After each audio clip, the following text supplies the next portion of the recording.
Good morning, Tim. Good morning. Good morning. Good morning, Thanks so much for being with us today. I was telling Jeff before we got started, I had to do a walk around the building just to get my mind right, knowing that we were going to be interviewing Tim Kight on our podcast this morning. I did not sleep at all last night, Tim, in anticipation of this. I'm a little nervous. Well, good morning, everybody. It's great to be with you for Worth the Journey, a Worthington Schools podcast. My name is Angie Adrian, and I get to serve Worthington Schools as the Assistant Superintendent of Academics. And I'm Jeff Maddox. I am the Director of Human Resources. And together, we are your hosts for this podcast and appreciate you taking the time to hear the stories of those that we get to work alongside of, or for today, alumni of Worthington Schools. Go Cards. Go Wolves. We are a district of about 11. Go Cards. Yeah, I know. We are a district of about 11,000 students and 1,400 staff. So we take a lot of pride in our district in building strong relationships with others, which truly impacts our culture. Culture makes people understand each other better. And if we understand each other better, it's a lot more fun to work together. So it takes intentional effort to build these relationships. And one way we do that is through storytelling. So Worth the Journey is a podcast for just that, a podcast to hear the stories of those that we get to work with in Worthington Schools. Everyone has a story to tell, but not everyone has someone to listen to. So thanks for taking the time, to you guests out there, to listen to those stories. Our guest today tells some of the best stories, motivational for sure. Our guest today is an alum of Worthington High School, graduating in 1971. He was a state champion and an All-American in track and field, running low hurdles. He grew up on River Glen Drive and attended Colonial Hills Elementary School. For those of you out there who attended convocation in August, this name will sound familiar to you. Tim Kight. Trent spoke about the importance of owning our 20 square feet to impact the 20 square miles in Worthington Schools. This, along with several other teaching, comes from Tim and all of his wisdom. Tim has a passion and a drive to help individuals and organizations maximize their potential, and you'll certainly hear this in Tim's story today. Tim is the founder and CEO of Focus 3. Following his freshman year at The Ohio State University, and Tim is wearing his lovely The Ohio State University hat today. OHIO. Tim transferred to UCLA to run track. It was at UCLA where he witnessed John Wooden win his 9th and 10th national championship. And I know, Jeff, you have some stories or some questions to ask Tim about that today. I think we could do an entire podcast around his connection with John Wooden. That's pretty amazing. This achievement of Coach Wooden and the UCLA basketball team is what triggered Tim's curiosity to really better understand what distinguishes elite performers from average performers. Jeff, before we dive into our interview with the Tim Kight, do you have any track stories to share? What about your experiences in track? Guys who are built like me are not known as track runners. I did, however, in 6th grade at Wilson Hill Elementary School, home of the Wolverines, win the 100-meter, actually, I think it was 100-yard. I don't want to make it sound bigger than what it probably really was, but it was a 100-yard field day. I won the gold medal as a 6th grade student at Wilson Hill. That is honestly the beginning and the end of my highlighting my track prowess. I played sports where running was involved just because I was avoiding things, but I did not choose intentionally to run. Even as a quarterback, you didn't have to run from... Yeah, I ran from people. Fear, as Tim will probably share, fear is a great motivator. And my experience with running or with track was that I worked harder to not have to do it. I should have just done it, but I worked harder to try to get out of it. Because unless someone was chasing me, running was not what I wanted to do. But here we're talking to somebody that ran because he wanted to, and not was only pretty good at it. He was pretty darn good at it. Yeah, right? pretty good at it. Yep. So Tim, welcome. Thank you. And by the way, I chose hurdles because just running by itself can be boring. So I figure if you've got hurdles, you got something to do when you run. It's it's a lot more exciting, and it's not as monotonous as That's right. That makes sense. I was recruited in middle school to run track, but I threw the discus and the shot put and did long jump. So, any of the field events was this might come was as my not track come as, I was not recruited to run track. Well, Tim, thanks for being here. Tim, you grew up in Worthington. Tell us a little bit about your childhood in Worthington. Yeah, you mentioned River Glen. We grew up in Old Worthington and on 36 East River Glen Drive. Tremendous memories. Small little house. There were 5 of us Kight children.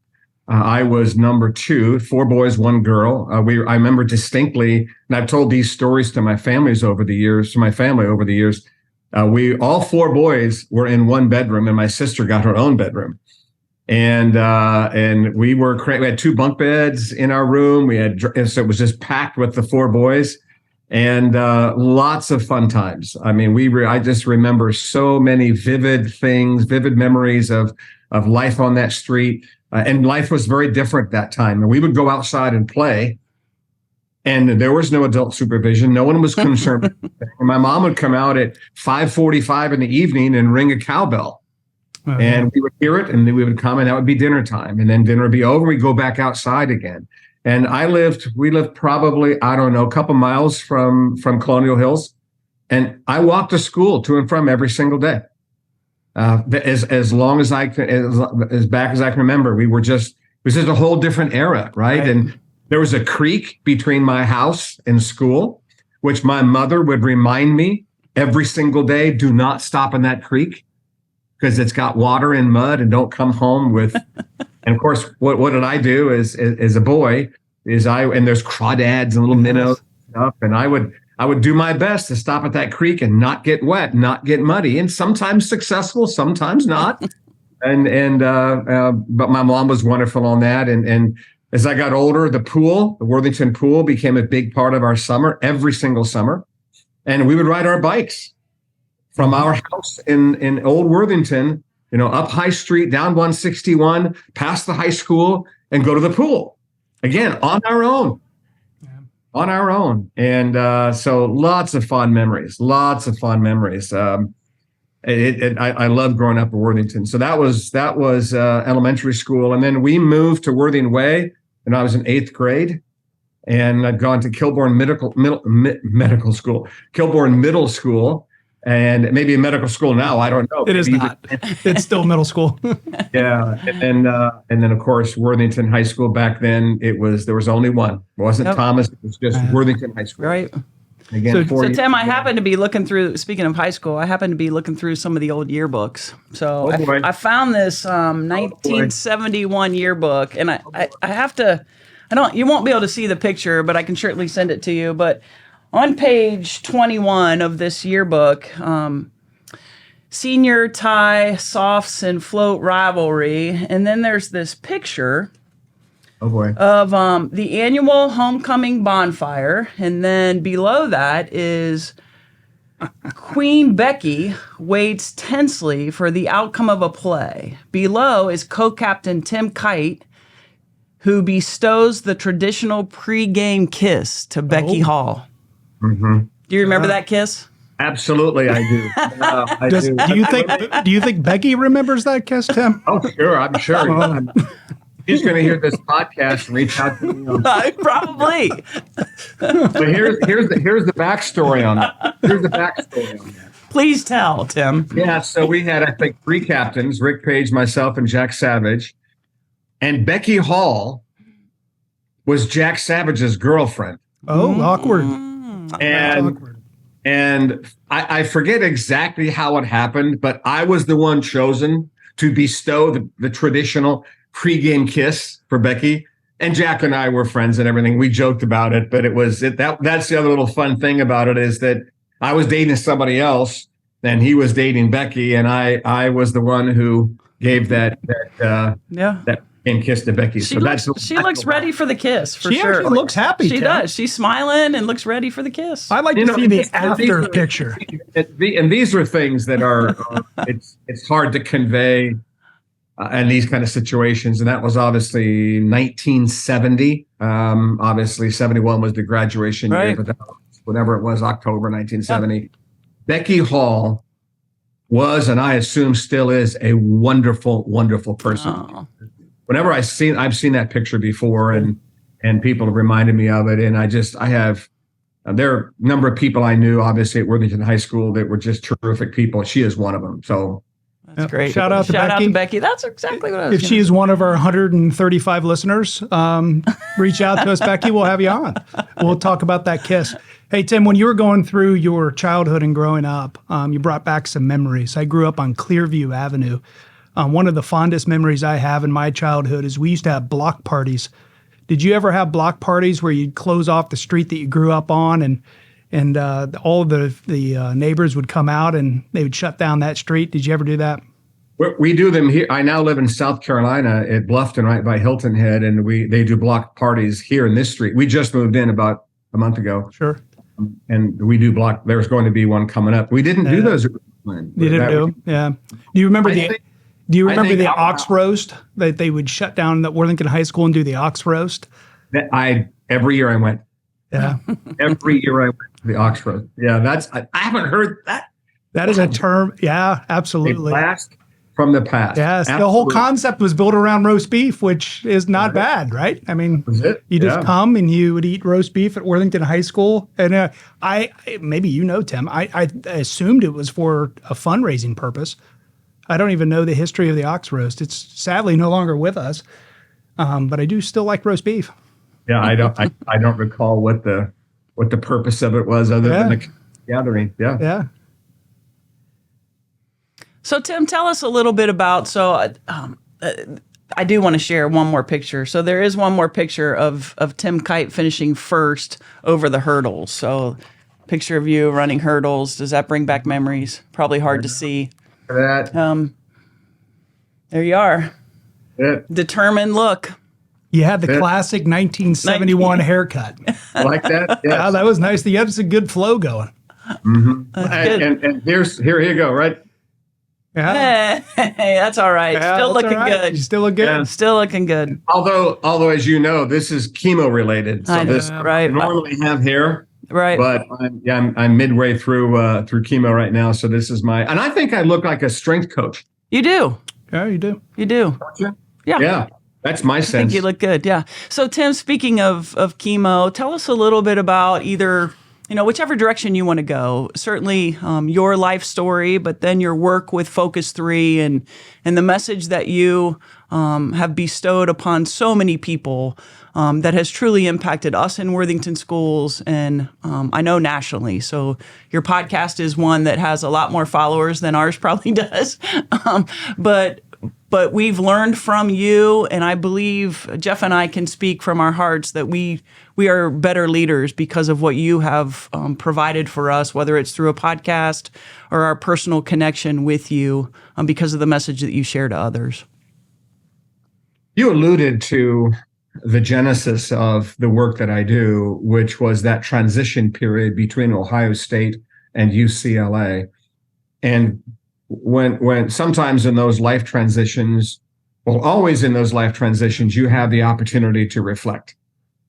And I remember thinking when I made the transfer from Ohio State to UCLA that it occurred to me it was an opportunity to look at my life and keep doing the things that were successful, improve the things that were okay but should be better, and to change some things that needed to be changed or eliminated. And when I met Coach Wooden, and I was a track guy, not a basketball guy, but our locker room was in the same building as basketball. And I got to know him and talk with him a bit. And we did some other things away from athletics on campus and the community together. So I was struck by the unique way he went about leadership and the unique way he went about creating culture and the unique way he brought out the best in people. And I don't know the term best version of you was used back then, but that's what he was doing. And he didn't know it, but he was tapping into neuroscience. He was tapping into performance psychology. He was way ahead of his time. He intuited about how to do this. And that motivated me to ask the question that you indicated in the introduction is what is it that distinguishes the most effective people from just average effective people, let alone high versus low? And I began this journey, this quest, this research, the lifetime of research on trying to understand what makes elite leadership, what makes elite culture, what makes elite behavior in an individual. And that is a journey I've been on now ever since 1972, when I first got introduced to Coach Wooden, and I read other books. I became a voracious student of all those categories: neuroscience, performance psychology, developmental psychology, sociology. What are the conditions that we need to create if we're leaders? And at the heart of it, as you well know, is this notion of E plus R equals O, this wonderfully simple but powerful equation: event plus response equals outcome. And it teaches something very powerful for all of us, whether you're an athlete or a fifth grader or a teacher or an administrator or a mom or a dad, no matter what, a salesperson, a doc, no matter what domain. You do not control events. You do control how you choose to respond. And how you respond is what produces outcomes. And when one understands that, and we always say, we call it the R factor, because the R is the only thing in that equation that you control. When you understand the power of the R factor in your life, that the single most important factor in the quality of your life is how you manage the R in that equation. Yep. That is a life changer. That's a game changer. I therefore have spent my life, and continue to, and will to my last breath, understanding it. I'm a student of it first. I'm a practitioner of it second. I'm a teacher of it third. And I don't want to teach something that I've not vetted. I don't want to teach something that I'm not working on in my own life. I'm a deep believer, if it's not happening in you, it's not going to happen through you. And I mentioned chemo, and I've been battling cancer for 4 years. And I've got to say, this sounds weird to say this. I've enjoyed the battle. I still do every single day. It's not easy, obviously. And mine is stage 4 metastatic advanced, non-curable, which typically would be bad news. But in my mind, and I told my doctor 4 years ago when I was diagnosed, I've trained my whole life for this. I'm ready for this. Let's go do it. I said, E plus R equals O. And he, is that thing you teach? I said, no, I do. I don't control whether I do or don't have cancer. I do control how I choose to respond. That then is the heartbeat of it. And then I'll add one other thing. We can then keep talking and dialoguing. 20 square feet. Yeah.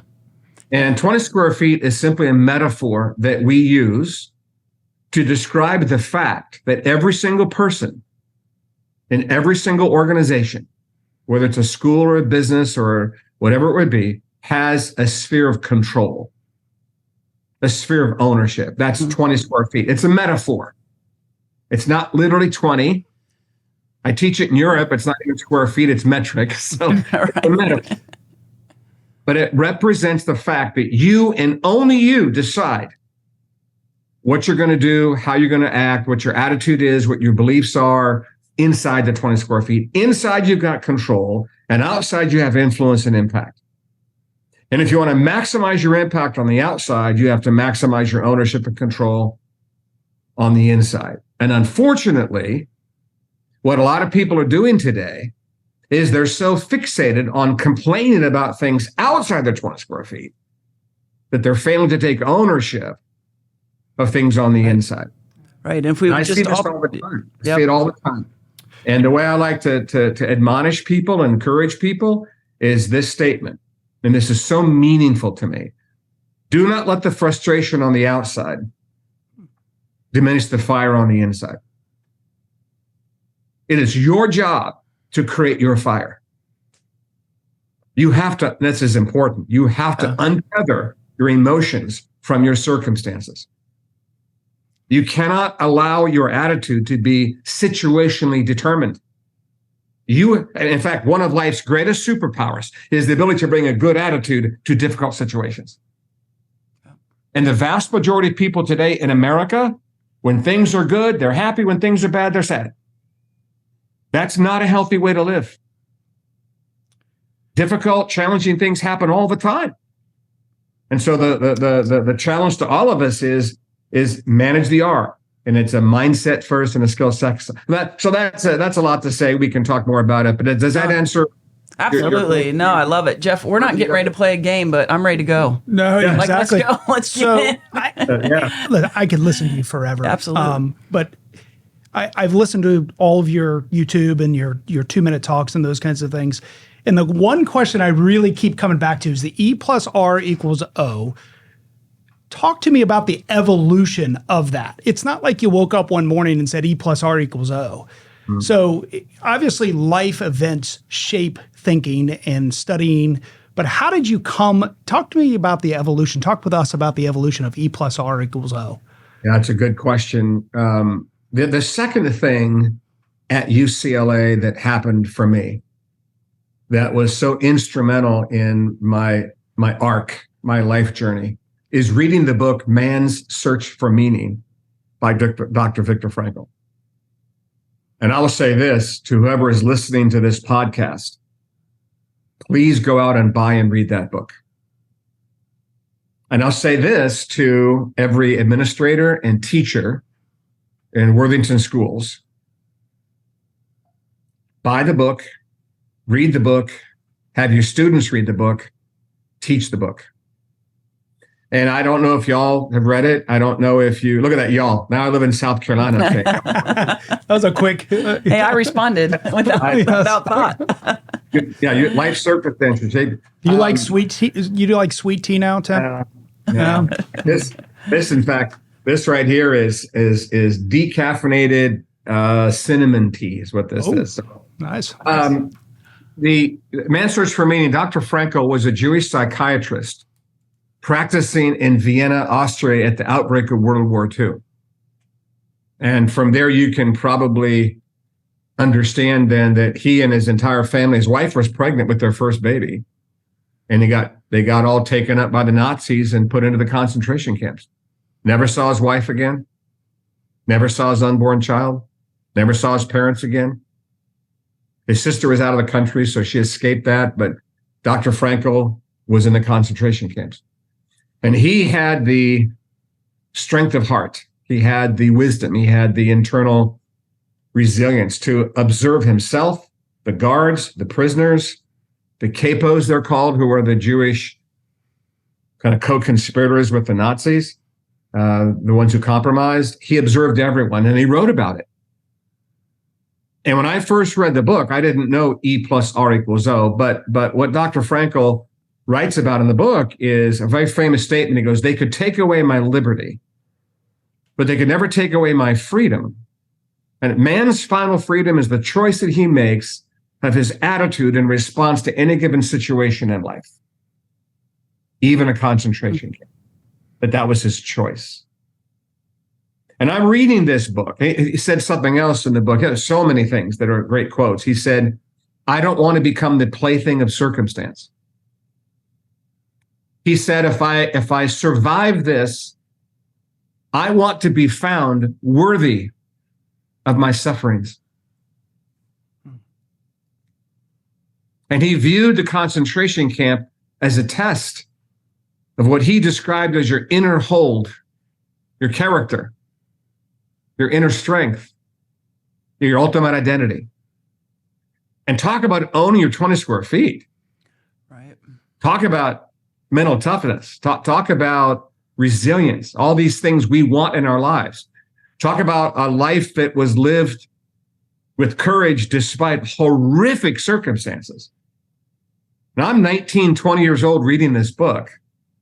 I'd come off a national championship as a high school kid. And I thought I was at the top of the world. I thought I was the man. And I read this book, and it drove me to my knees. Because I read the book and I'm looking at myself, asking myself, if I was in that situation, what would I do? Using language I use today, if that was my E, what would my R be? And I concluded I wasn't that kind of a person. Right. I wasn't that strong. I wasn't that courageous. I didn't have that strength of character. He describes, in fact, they electrified the fences in these concentration. He was in two of them, one of which was Auschwitz. they electrified the fences. And many of the Jewish prisoners, when they found out what was going on inside those buildings, the torture, the gas chambers, they would throw themselves on the fence to commit suicide. I read that and I go, that would have been me. Yeah. I'd have given up. Yeah. I began asking the question then, how do you become that kind of a person? Now, back to Dr. Frankl's book, he doesn't give hardly any how-to. There's no real mechanics in the book. He gives a what, kind of gives a why, purpose, man's search for meaning, purpose being if you know your why, you can suffer any what, which is true. He says that in the book, which I think it took from Nietzsche. But I began the quest of how. Okay, what are the inner mechanisms? What are the disciplines? What are the mindsets? What are the skills to become that kind of a person? And that started for me in 1972, 73. And I began to study. The first thing I built along these lines was called Personal Best. And it was 10 life skills for becoming the best version of yourself. And during the teaching of Personal Best all around the world, I ran into the equation E plus R equals O. I didn't author that equation. I know no one knows who did. There's no definitive, validated origin for it. Apparently, some psychologist in Los Angeles, it might be attributed to him. But I read it and I thought that captures everything that I'm trying to do. That's the heuristic. That's the framework that houses my work for behavioral discipline and mindset. And then I began to then work on, all right, what's the mindset and skill set for managing the R, no matter what E you have in pursuit of optimal outcomes. And that's the history of where it came from. Yep. That's great. Tim, I talked about this a little bit in the intro, but every year, Dr. Trent Bowers, our superintendent, holds a convocation. So all staff come together at now Thomas Worthington High School, so used to be Worthington High School, and brings everybody together and shares a message. And so that message this year was really focused on owning your 20 square feet to impact 20 square miles of Worthington schools. So Worthington schools is about 20 square miles. It's close. It's close enough that we did 19 point something, but owning your 20 square feet to impact the 20 square miles of Worthington schools. And so keeping that in mind, we talked about you at the convocation, but keeping that in mind, talk to us a little bit about that message that we share with teachers, staff. We know that there is a teacher shortage. Our teachers, we believe, are very fortunate to work inside that 20 square mile of Worthington schools. What are some of the messages that you might give to teachers or other staff who aren't in those traditional classrooms about the job that they get to do for students and community every day? How is it that a teacher would own his or her 20 square feet in Worthington schools? What does that look like in your mind? Yeah, I've got a heart for the education world, as you know, Angie, a tremendous heart for education. I think we've installed our system in over 100 school districts now in the United States and growing, so we're answering that question. We're having this conversation with lots and lots of administrators and teachers. It goes back to E plus R equals O, 20 square feet, E plus R equals O go together. And I like to say the R factor is the toolbox to equip people to own their 20 square feet. Okay. The R factor is the toolbox that equips people to own their 20 square feet. So the E is stuff that comes into your 20 square feet from the outside.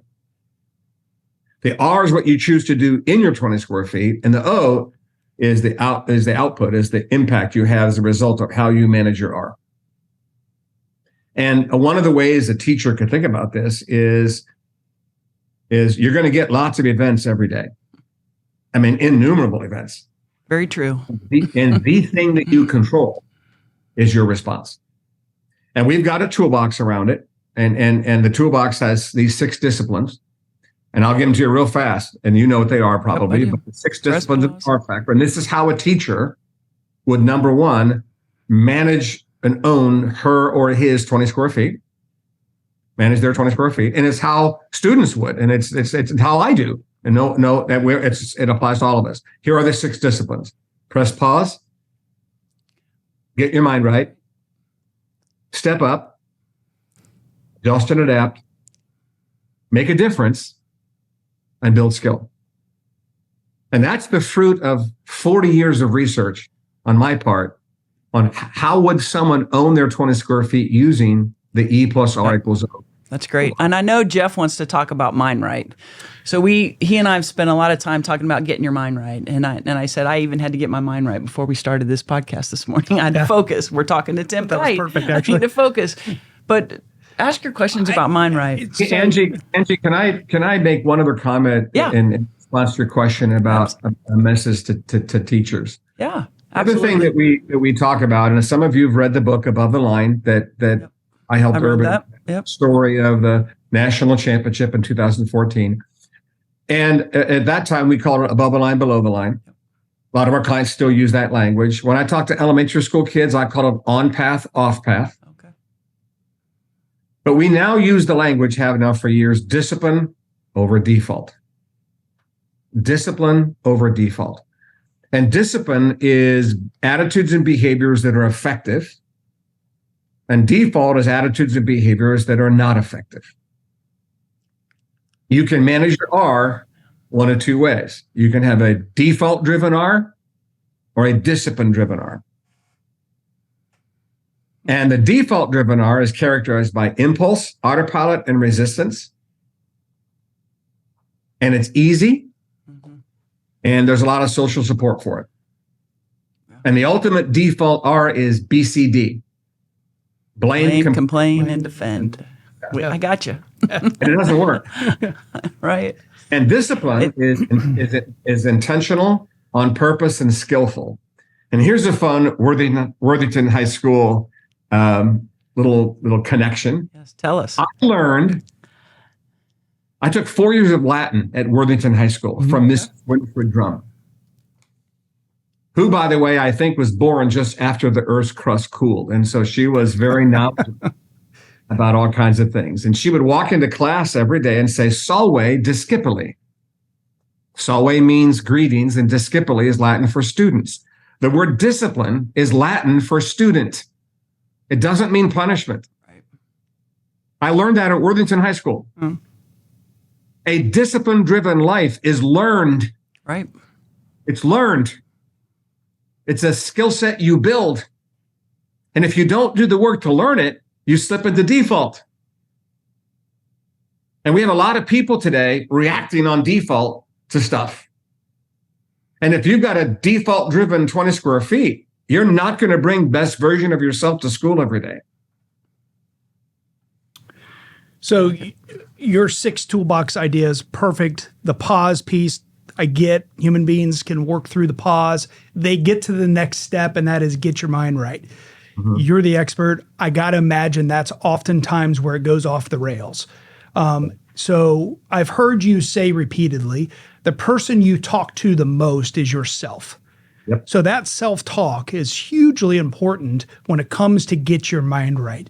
So what strategies do you have for folks to not go the emotional route and stay in the moment to make sure that you in fact get your mind right to keep moving down the path to create a positive response? You are 100% correct that the second R factor discipline, get your mind right, is where people struggle the most because it deals with emotion. Yeah. It deals with emotional impulse. And you're also correct that one of the primary drivers of your emotional state is your internal self-talk.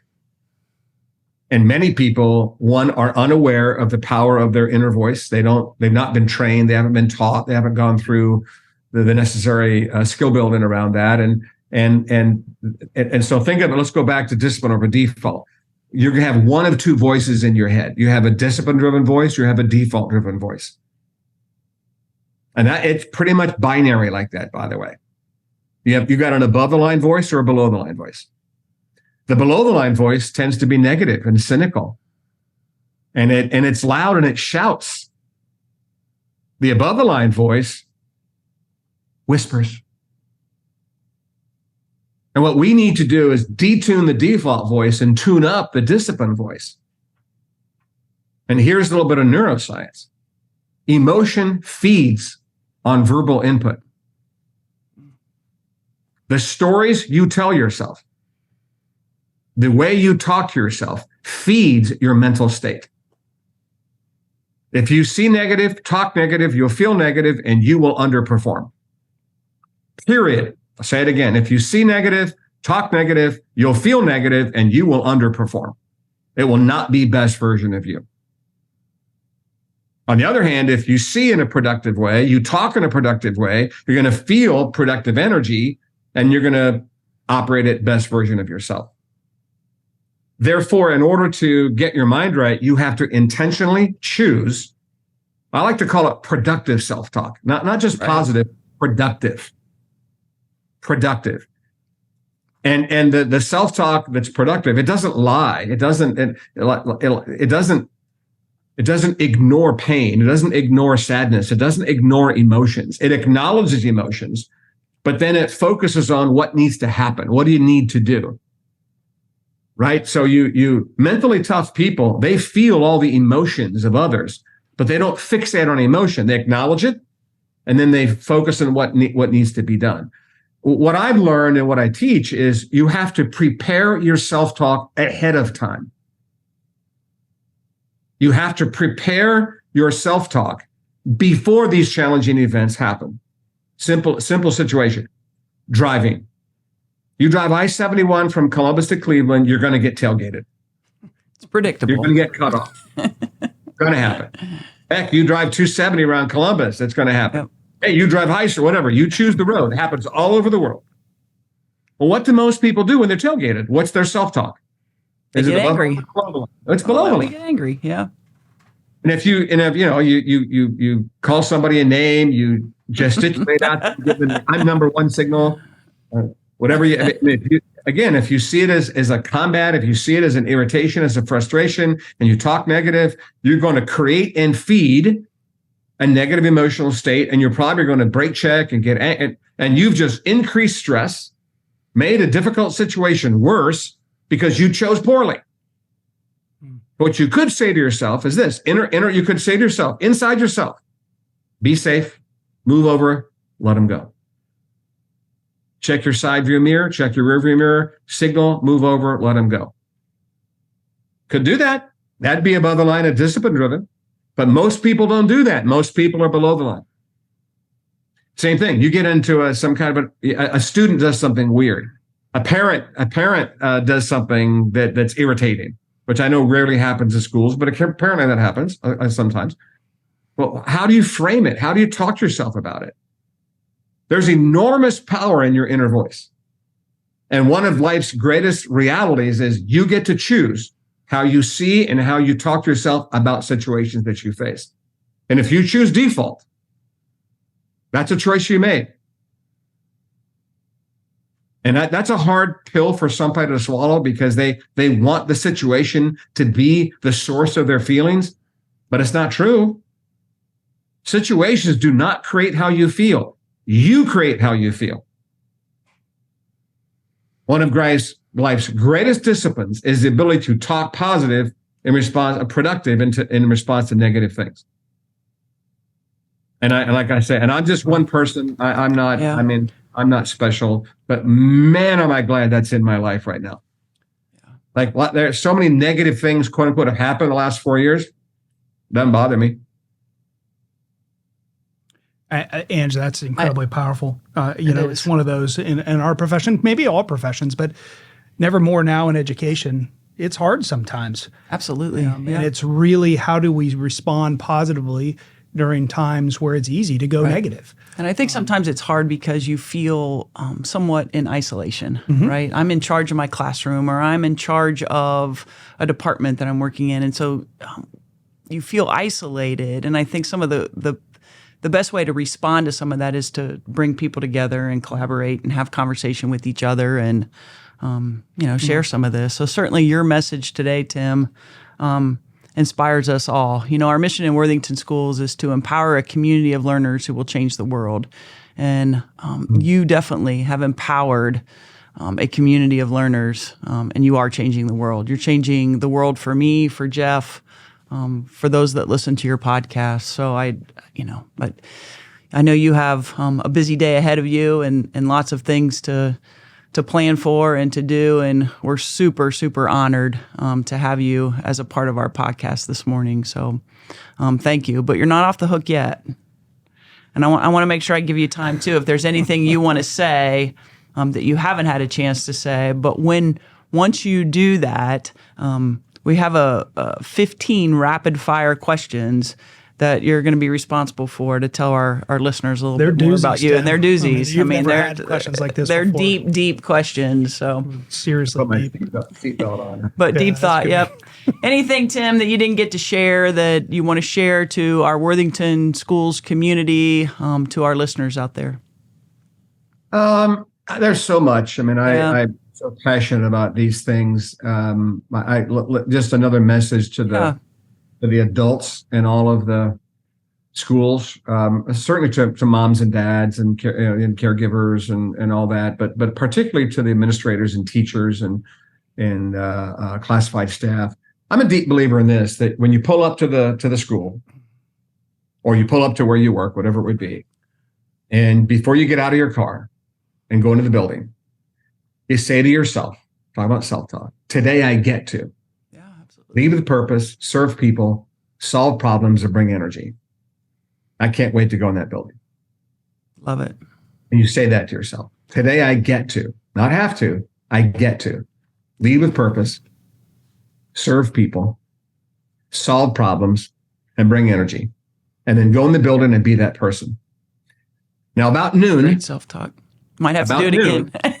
About noon, that wears off. Wears off.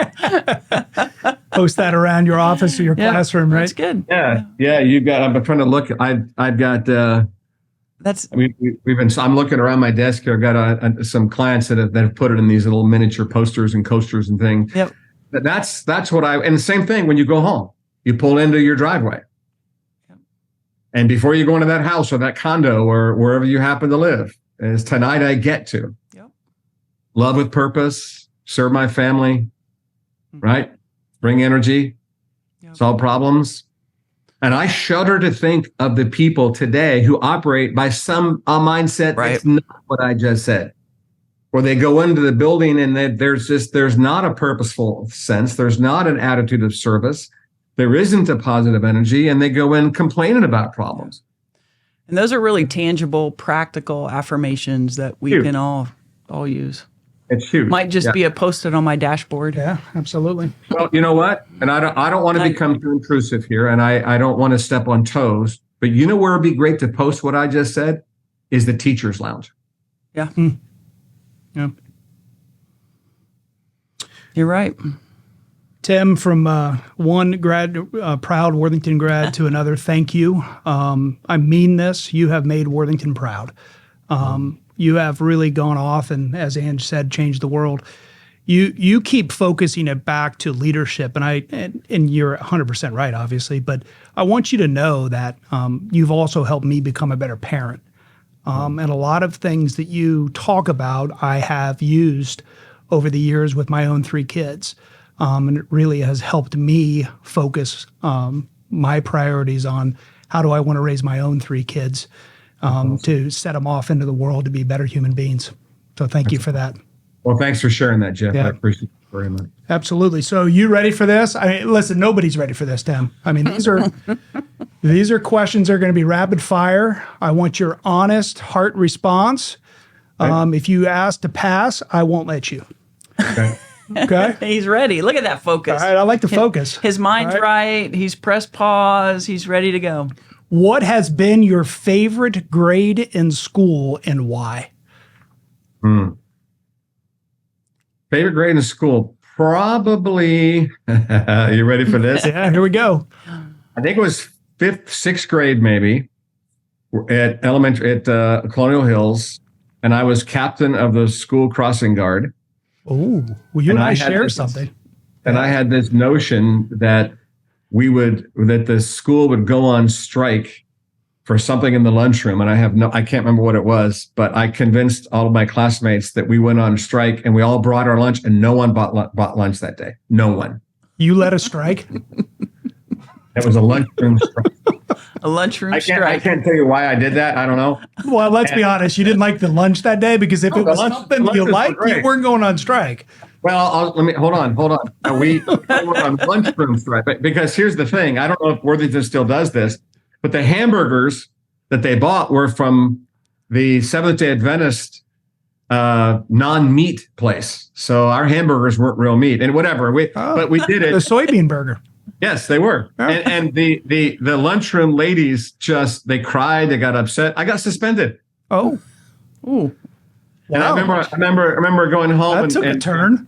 I remember going home, and they called my mom, and my mom and my dad laughed. They thought it was awesome. So it was suspended for a day. Did you get to keep your captaincy of your captain of the cross? Did you relinquish the? No. I stayed. Of the crossing guard.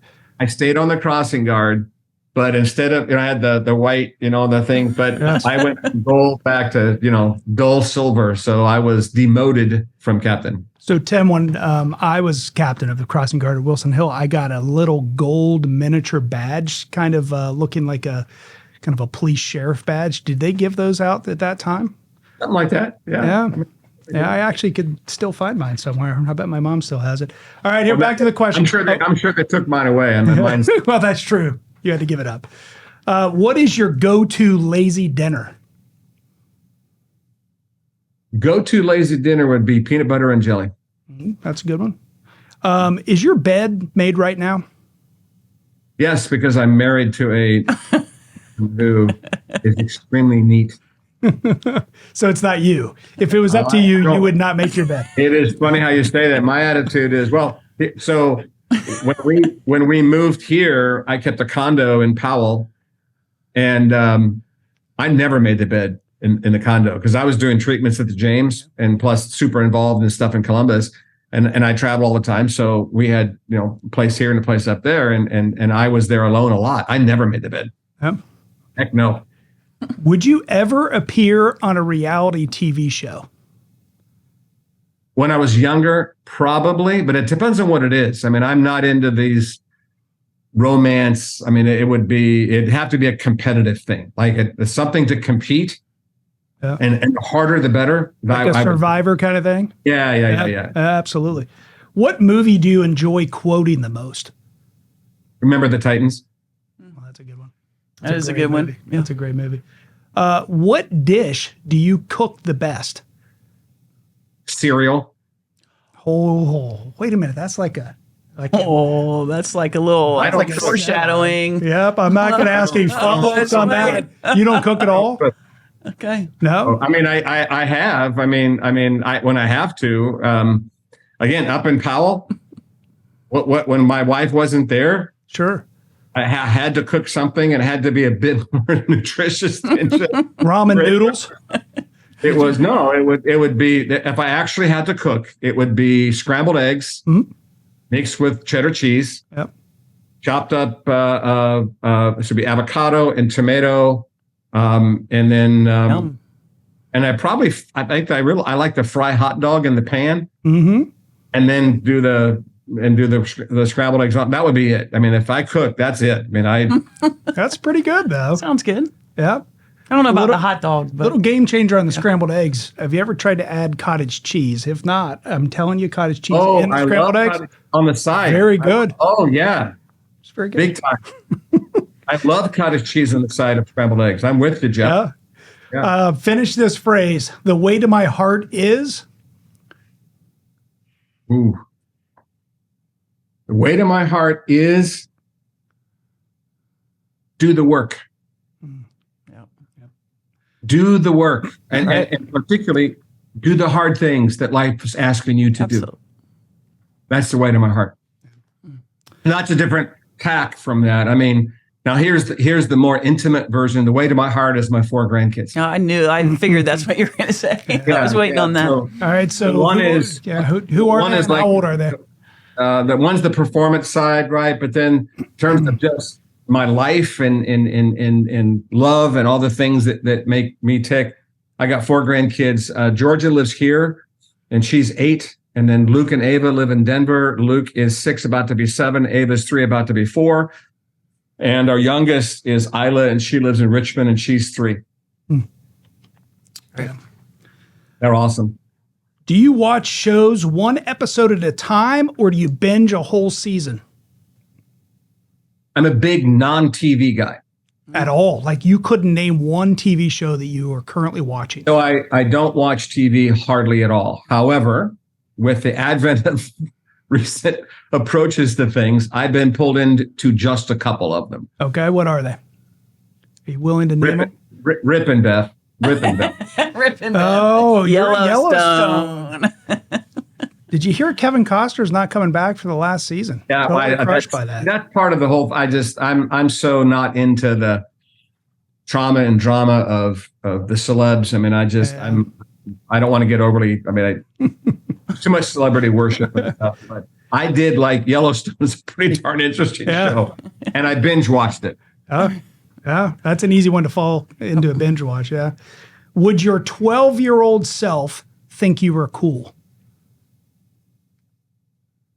On some things. All right. What are those some things? Oh, karaoke would be one. Oh, that was one of my questions. What is your go-to karaoke song? I've got 3. One would be You got 3.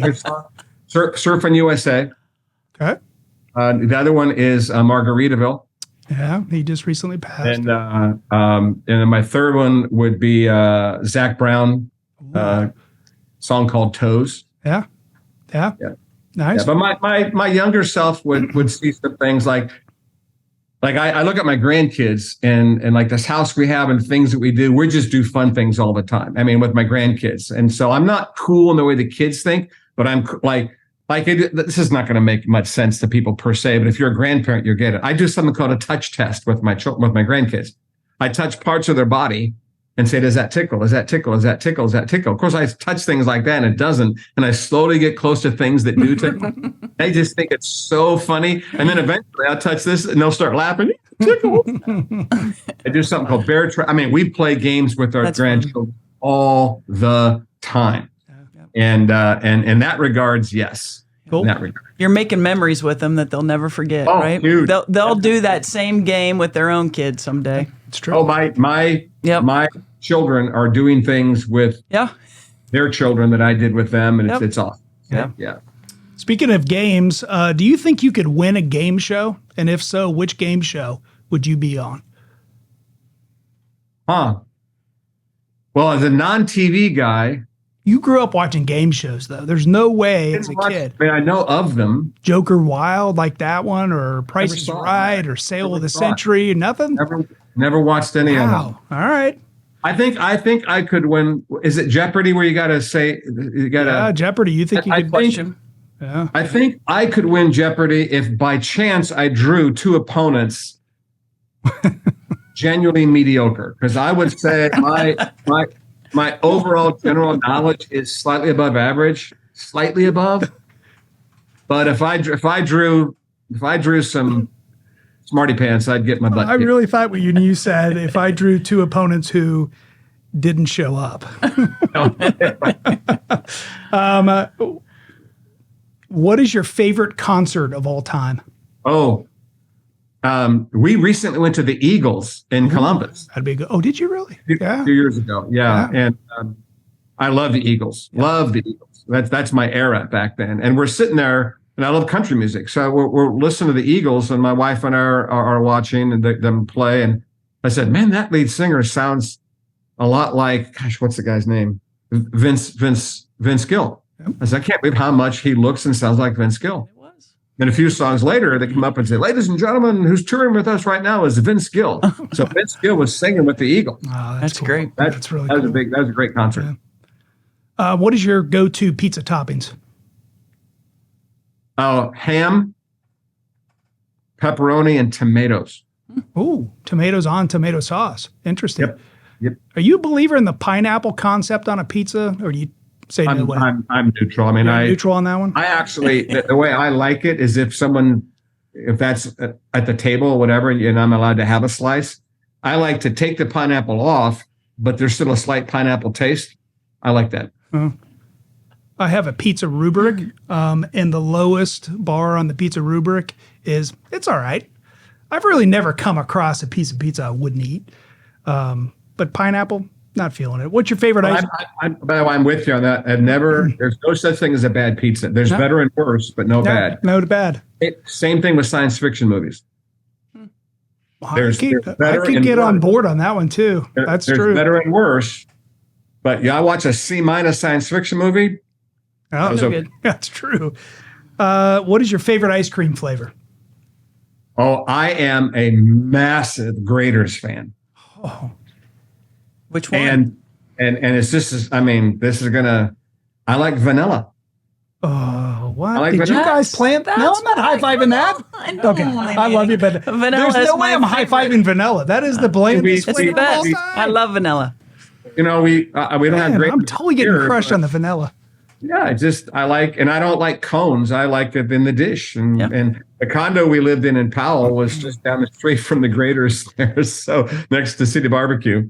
So I was known to visit that Graters. It's good. Very good. All right. All of these questions lead up to the most important question of all time, and that is, what is the greatest cereal of all time? There isn't any question in my mind. Oh, you just we have a little side bet on this, so I can't wait to see what you're going to say.